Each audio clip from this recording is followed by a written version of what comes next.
From the time she was 12 till she was 17, played right here. She was a catcher, center field. I wanted to do something, so I bought the scoreboard. Yeah, it'd just be tough forever, I guess.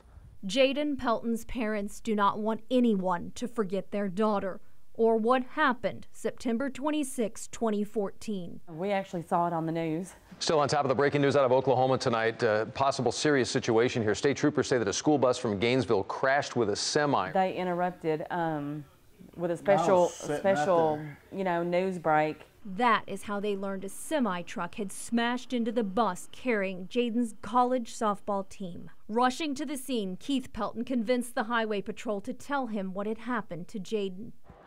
I told that guy, I said, man, you got to tell me.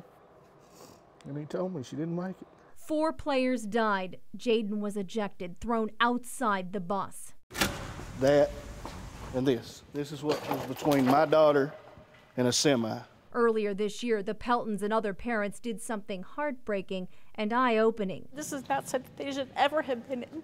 They saw that bus for the first time. It's made of foam. It's made of cardboard. You don't want to see that.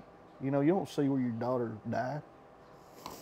But when you look at it, you're like, you can't survive this. I'm honestly shocked there was just 4. Shocked because of how the bus was made. It's made out of wood and foam. And not even thick wood, paneling on your wall wood. My daughter did not have a chance. Automotive engineer Neil Hanneman agrees. This is just not a good design practice. The part that's inside the interior looks like it's just, wood paneling like you'd have in your house. This looked to be even something more fragile than wood, almost a laminate, almost a foam. Hanneman says most vehicles are built with materials that do not fail. Cars are constructed according to federal standards with a structure that prevents occupants from being ejected. But the I-Team has learned medium-sized buses play by a different set of rules. More simply put, no rules involving structure at all. The National Transportation Safety Board sent the I-Team this statement saying there are no requirements when it comes to the occupant, compartment, structural integrity, or crash worthiness of medium-sized buses. We're talking about those typically weighing 26,000 pounds or less with a body on a chassis and no baggage compartment under the passengers. The NTSB tells CBS 11 it is very concerned about the lack of regulations and has publicly stated for nearly 2 decades that something must be done to protect medium-sized bus occupants. So they know. They're just going to continue to let people get killed. I mean, are they willing to put their families on one of those? In 2010, the NTSB chairman, Deborah Hersman, said the tragedy of this church bus accident, killing 7 in Arizona, was not that we haven't known what to do, it's that we haven't done it.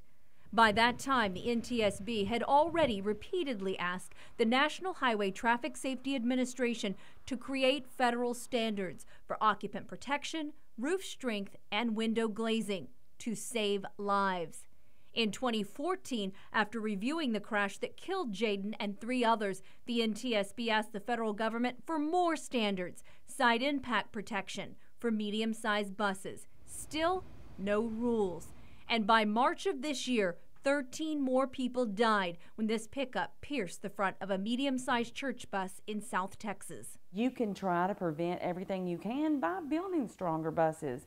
Put something in there besides a sheet of paneling, some styrofoam. Would you want your child or your mother or your aunt or your uncle to be, that's what's separating you from death? 10 years ago, if they'd have changed it, some lives, maybe my daughter would have got saved. All the Peltons say they can do now is exactly what Jaden would have wanted. Keep moving forward. Keep pushing for change.